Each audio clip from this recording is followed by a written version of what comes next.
ಕುರಿತಂತೆ ಏನು ಸರ್ಕಾರದ ಮಹತ್ವಾಕಾಂಕ್ಷಿ ಯೋಜನೆ ಆಗಿರ್ತಕ್ಕಂತಹ ಗೃಹಲಕ್ಷ್ಮಿ, ಅನ್ನಭಾಗ್ಯ, ಶಕ್ತಿ ಯೋಜನೆ, ಜ್ಯೋತಿ ಮತ್ತು ಯುವನಿಧಿ ಈ ಗ್ಯಾರಂಟಿ ಯೋಜನೆಗಳ ಬಗ್ಗೆ ತಾಲೂಕು ಮಟ್ಟದಲ್ಲಿ ಎಲ್ಲ ಗ್ರಾಮ ಪಂಚಾಯತಿಗಳಲ್ಲಿ ಅಥವಾ ಗ್ರಾಮ ಪಂಚಾಯತ್ ವ್ಯಾಪ್ತಿಯಲ್ಲಿ ಸಾರ್ವಜನಿಕರಿಗೆ ಸಿಗಬೇಕಾಗಿರ್ತಕ್ಕಂತಹ ಸೌಲಭ್ಯಗಳ ಕುರಿತಂತೆ ಅಥವಾ ಏನು ಫಲಾನುಭವಿಗೆ ಸಿಗಬೇಕಾಗಿರ್ತಕ್ಕಂಥ ಸೌಲಭ್ಯ ಕುರಿತಂತೆ ಒಂದು ಮಾನಿಟರಿಂಗ್ ಕಮಿಟಿ ಇದೆ. ಆ ಗ್ಯಾರಂಟಿ ಸಮಿತಿಯಲ್ಲಿ ಇವತ್ತು ನಮ್ಮ ತಾಲೂಕು ಮಟ್ಟದ ಗ್ಯಾರಂಟಿ ಸಮಿತಿಯ ಸಭೆಯಲ್ಲಿ ಇವತ್ತಿನ ಕರೆಯಲಾಗಿದೆ. ಈ ಒಂದು ಸಭೆಗೆ ಗೌರವವಾಗಿ ನಮ್ಮ ಮೂಡಿಗೆರೆ ಗೌರವರು ಇವತ್ತು ಈ ಅಧ್ಯಕ್ಷತೆಯನ್ನು ವಹಿಸಿಕೊಂಡು ಸಭೆ ನಡೆಸ್ಕೋಬೇಕು ಎಲ್ಲ ಸದಸ್ಯರು ಆಗಮಿಸಿದ್ದೀರಿ. ನಮಗೆಲ್ಲರಿಗೂ ಸಹ ತಾಲೂಕು ಪಂಚಾಯತಿ ಪರವಾಗಿ ಹಾಗೂ ಗ್ಯಾರಂಟಿ ಸಮಿತಿಯ ಪರವಾಗಿ ನಿಮ್ಮೆಲ್ಲರೂ ಇಟ್ಟುಕೊಂಡಂತಹ ಸ್ವಾಗತವನ್ನು ಬಯಸ್ತೀವಿ. ಅನುಷ್ಠಾನ ಇಲಾಖೆಗಳಾಗಿರ್ತಕ್ಕಂತಹ ಬೆಸ್ಕಾಂ ಇರ್ಬೋದು, ಮತ್ತು ನಮ್ಮ KSRTC ಮತ್ತು CDP ಆಫೀಸಿಂದ ಮತ್ತು ಆರೋಗ್ಯ ಆಹಾರ ಇಲಾಖೆಯಿಂದ ಬಂದಿರತಕ್ಕಂಥ ಎಲ್ಲ ಅಧಿಕಾರಿಗಳಿಗೂ ಸಹ ಸ್ವಾಗತವನ್ನು ಬಯಸ್ತೇನೆ. ಒಂದು ಕಾರ್ಯಕ್ರಮದಲ್ಲಿ ಉಪಸ್ಥಿತಿ ಸಭೆ ನಡೆಸ್ಕೊಳ್ಬೇಕು ಅಂತ ಹೇಳಿ ನಮ್ಮ ಅಧ್ಯಕ್ಷರು ಸಭೆ ನಡಾವಳಿಯಲ್ಲಿ ಈಗಾಗಲೇ KSRTCಯಿಂದ ಈಗಾಗಲೇ ತಾವು ಮಾಹಿತಿಯನ್ನು ನೀಡಿದ್ದೀರಿ. ಅಲ್ಲಿ ಕಳಸರಿ ಮೇಡಮ್ ಅವರು ಹೇಳಿದ ಹಾಗೆ ಬಸ್ಸಿನ ವ್ಯವಸ್ಥೆ ಆಗಿಲ್ಲ ಅಂತ ಇತ್ತು. ಅದ್ರ ಬಗ್ಗೆ ಏನಾಯಿತು ಅಂತ ಸಂಜೆ 7 ಗಂಟೆ ಕಾಲೇಜ್ ಬಿಟ್ಟಾಗ ಇಲ್ಲ ಅಂತ ಸರ್. ಇದು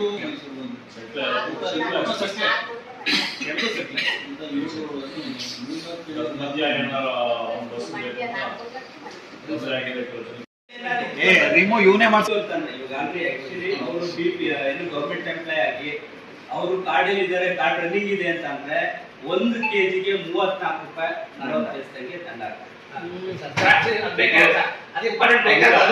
ನಾವು ಕೇಳಿದ್ರು ಅದನ್ನ ಆತರ ಏನಾದ್ರು ಪಾವತಿ ಎಷ್ಟು ಕೆಜಿ ತಗೊಂಡಿದ್ದಾರೆ ಅಂತ ಆ ಪಟ್ಟಿ ಲೆಕ್ಕ ಹಾಕಿ ಇಲ್ಲಿ ಎಷ್ಟು ಯಾವ ಕಾರ್ಡ್ ತಗೊಂಡಿದ್ದಾರೆ ಅಲ್ಲಿ ಇಲ್ಲಿವರೆಗೂ ಎಷ್ಟಾಗತ್ತೆ ಅಷ್ಟು ದುಡ್ಡನ್ನ ಕರೆಕ್ಟ್ ಮಾಡಿದ್ರೆ ಇಡೀ ಸ್ಟೇಟ್ ಅಲ್ಲಿ ಸುಮಾರು ಜನ ಅಡ್ಮಿಟ್ ಆಗುತ್ತಾರೆ. ಎಷ್ಟೋ ಲೆವೆಲ್ ಬಸ್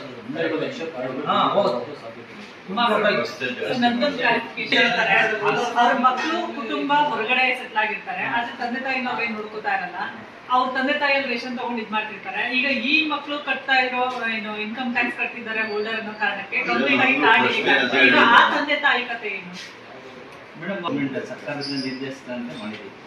ಈಗ ಅವ್ರದ್ದೇನಾರು ಆ ರೀತಿ ಬರ್ಡನ್ ಆಯ್ತು ಅಂತಂದ್ರೆ ನಮ್ದು ಏನಿದೆ ಅವನ ಹತ್ರ ದಂಡ ಕಟ್ಟಿಸ್ಬೇಕು. ಅವನ ಹತ್ರ ದಂಡ ಕಟ್ಟಿಸ್ಬೇಕು, ಬ್ಯಾಂಕ್ ಕಟ್ಟಿಸ್ಬೇಕು. ತಗೊಂಡಿರೋದು ಸರ್ ಸರ್ಕಾರದ್ದು, ಅದಕ್ಕೆ ಜಾಯ್ನ್ ಆಗಿದೆ. ಸರ್ 13 ಜನ ಅಂದ್ರೆ ಏನ್ ಮಾಡ್ಲಿಕ್ಕೆ ಅಂತ ಹೇಳಿ ಸರ್ ದಂಡ ಕಟ್ಟಿಸ್ತೀವಿ. ಅಲ್ಲ ಇವಾಗ ಏನಿದೆ 8 ಸಭೆ ಆಗಿದಿರಲ್ಲ ಡೀಟೇಲ್ಸ್ ಇದೆ.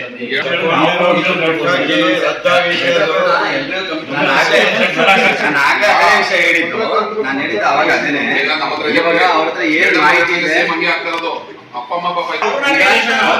ಏನು 1071 ಈಗೇನೋ APL ಕಾರ್ಡಿಂದ BPL ಕಾರ್ಡಿಂದ APL ಕಾರ್ಡಿಗೆ ಶಿಫ್ಟ್ ಆಗಿದೆ. ಅಂತವ್ರದ ಪಟ್ಟಿ ಏನಿದೆ ಅದನ್ನ ನಿಮ್ಗೆ ಕೊಡ್ತಾರೆ. ಒಂದ್ ವೇಳೆ ಈಗಾಗಲೇ ಮೇಡಮ್ ಹೇಳ್ದಂಗೆ ತಾವ್ ಹೇಳ್ದಂಗೆ ಬಾಧಿತರಾರು ಯಾರು ಇದ್ರೆ ಅದನ್ನ ಅಪೀಲ್ ಮಾಡ್ಕೊಳ್ಳೋದಕ್ಕೆ ನೀವು ಅವಕಾಶ ಇದೆ. ಅದನ್ನ ದಂಡ ಕಟ್ಟಿಸಿ ನಿಮ್ಮ ಕಾರ್ಡ್ ಅನ್ನ ಮಾಡ್ಕೊಡ್ತಾರೆ ಅಂತಂದ್ರೆ ಯಾವ ದಾಖಲೆಯನ್ನು ಒಪ್ಕೋತಾರೆ? ಬೇಡ ಬಿಡಿ ಸರ್, ಅದು ಸರ್ಕಾರ ದಂಡ ಕಟ್ಟೋದು ಬಿಡೋದು ಗೌರ್ಮೆಂಟ್ ಪಾಲಿಸಿ ಮೇಲೆ ಆಗಲ್ಲ.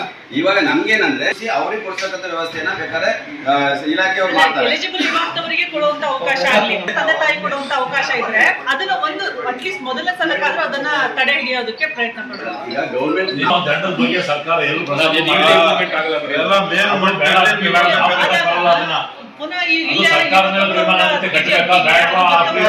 ಈಗ ಪಟ್ಟಿಯಲ್ಲಿರೋರ್ನ ನೀವೇನಾರು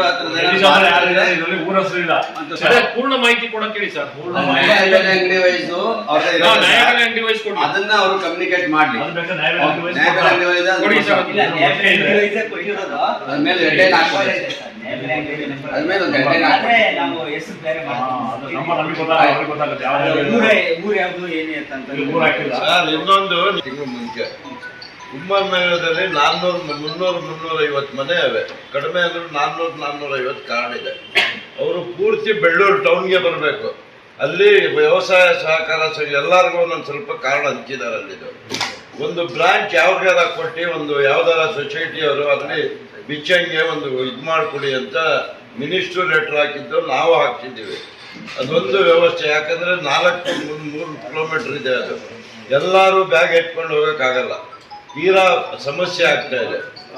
ನೀವು ಉಪಯೋಗ ಮಾಡ್ಬೇಕಂದ್ರೆ ಅದಕ್ಕೆ ಅದೊಂದು ಗೈಡ್ಲೈನ್ಸ್ ಇದೆ. ಹೌದು. ಅದೊಂದು ಸರ್ವೆ ಆಗ್ಬೇಕು, ಕಾರ್ಡ್ ಸರ್ವೆ ಆಗ್ಬೇಕು. ಎಷ್ಟು ಕಾರ್ಡ್ ಇದಾವೆ, ಎಲ್ಲಿಗೆ ಡಿಸ್ಟೆನ್ಸ್ ಇದೆ. ಸರ್ ಆದ್ರೆ ಅವರು ಕೊಟ್ಟಿದ್ದಾರೆ. 3 ಕಿಲೋಮೀಟರ್ ಆಚೆ ಇರ್ಬೇಕು. ಒಂದು ಅದಕ್ಕೆ ಬೆಟ್ಟ ಗುಡ್ಡಗಾಡುಗಳು ಪ್ರದೇಶಗಳಲ್ಲಿ ಮಾತ್ರ ಅವಕಾಶ. ಜಾಸ್ತಿ ಎಲ್ಲ ಪರಿಸ್ಥಿತಿಯಲ್ಲೂ ಕೊಡಕ್ಕೆ ಬರೋದಿಲ್ಲ ಉಪಕೇಂದ್ರನ, ಯಾಕೆಂದ್ರೆ ಇಶ್ಯೂಸ್ ಆಗತ್ತೆ ಅನ್ನೋ ಉದ್ದೇಶಕ್ಕೋಸ್ಕರ ಎಲ್ಲ ಕಡೆನೂ ಕೊಡೋಕ್ಕಾಗಲ್ಲ. 3 ಕಿಲೋಮೀಟರ್ ಮೇಲೆ ಆಚೆ ಇರಬೇಕು. ನದಿ ಏನಾದ್ರು ಇದ್ರೆ ನೀವು ಹೇಳಿದ್ದೆಲ್ಲ ಒಪ್ಪೋದಿಗೆ ಈಗ ಸಾರ್ವಜನಿಕ ಮಾನ್ಯ